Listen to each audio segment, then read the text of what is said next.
Salut la famille, aujourd'hui on va parler un peu de l'architecture client-serveur. L'architecture client-serveur, c'est l'interaction de deux ordinateurs principaux dans un réseau. Donc le client qui est l'appareil euh, auquel vous vous connectez, votre téléphone, votre ordinateur. Même votre téléphone est un ordinateur. Voilà pourquoi je dis deux ordinateurs, parce que même le téléphone, la tablette, tout, ce sont des ordinateurs qui fonctionnent au réseau, qui se connectent à d'autres ordinateurs, comme ici le serveur. Donc, qu'est-ce qui se passe en fait? Lorsque vous êtes sur votre navigateur, par exemple, là, je suis sur YouTube, je vais sur YouTube, je vais cliquer sur quelque chose et il y aura une requête qui va se faire. Voilà pourquoi on parle de client qui fait une requête au serveur. Le serveur l'analyse, il récupère la donnée dans la base de données et si la donnée existe, il me renvoie. Donc, par exemple, ici, voici une illustration. Voilà, par exemple, ici, je suis sur YouTube. Remarquez bien ce qui se passe. Je peux accéder ici à plusieurs ressources, à plusieurs liens qui me permettent d'accéder à des données. Toutes ces données-là sont conservées dans cette base de données-là. C'est grâce à la base de données qu'on peut afficher le titre, le sous-titre, la miniature de la vidéo, le temps que la vidéo fait. Tout est stocké dans une base de données. Et ça, toute cette interaction-là est faite grâce à l'architecture client-serveur. Donc, ici, en tant que client, je vais sur YouTube, ok, je vais vous montrer ce qui se passe dans les coulisses. Chaque bouton que je clique est une requête. Chaque page qui s'affiche est une requête. Chaque donnée, oh là, tellement me barre. Voilà, c'est une requête qui se fait à travers un réseau.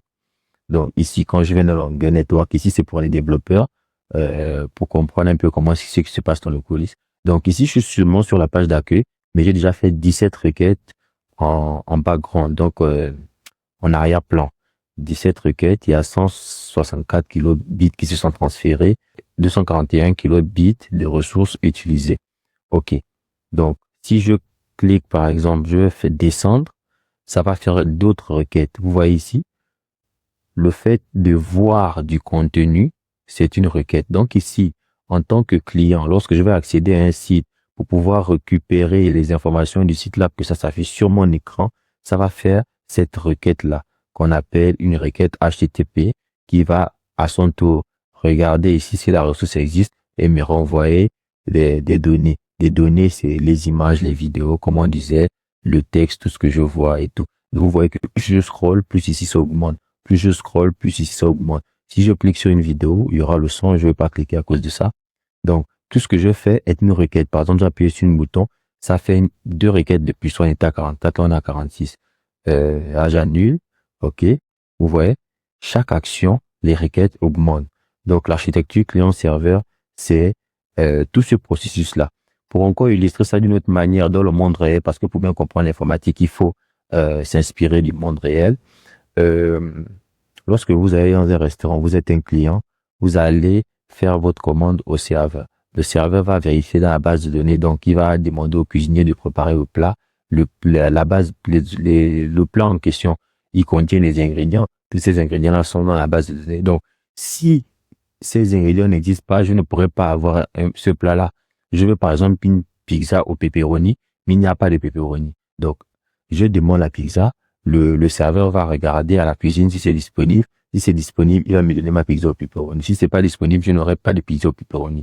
Donc, tout ce système-là fonctionne grâce à l'architecture client-serveur. C'est l'architecture de base qui permet de faire communiquer deux ordinateurs principaux, donc le client et le serveur, à travers un réseau. Un réseau, c'est plusieurs ordinateurs connectés ensemble qui forment un réseau. Et c'est ce qu'on appelle de nos jours l'Internet. Le réseau le plus utilisé, c'est Internet.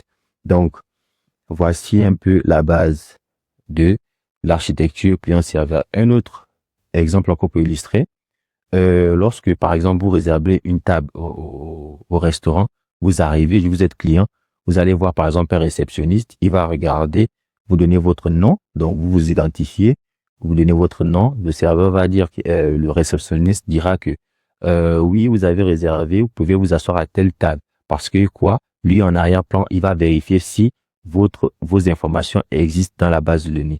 Donc, c'est d'abord ça la base à comprendre pour comprendre comment la plupart des applications fonctionnent, comment Internet fonctionne et comment se font les requêtes en arrière-plan.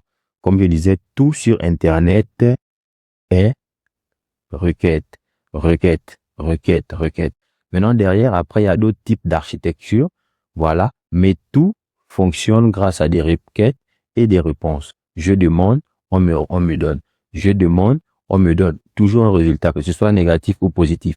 Même si je coupe la connexion Internet de mon téléphone, si je fais une requête à une page, par exemple, pour accéder à YouTube, ça va répondre toujours, par exemple, que s'il n'y a pas de connexion, je verrai que je suis pas connecté à Internet, veuillez vous connecter à Internet. Donc, c'est un peu ce mécanisme-là qui fait en sorte que Internet fonctionne comme nous le voyons aujourd'hui. Voilà, comme je disais, il y a deux types d'architecture, mais voyons d'abord les bases. Si vous avez des questions, n'hésitez pas à poser. Si je suis allé un peu trop vite, vous voulez d'autres exemples, je suis là à votre disposition. Bon, on se voit dans la prochaine vidéo.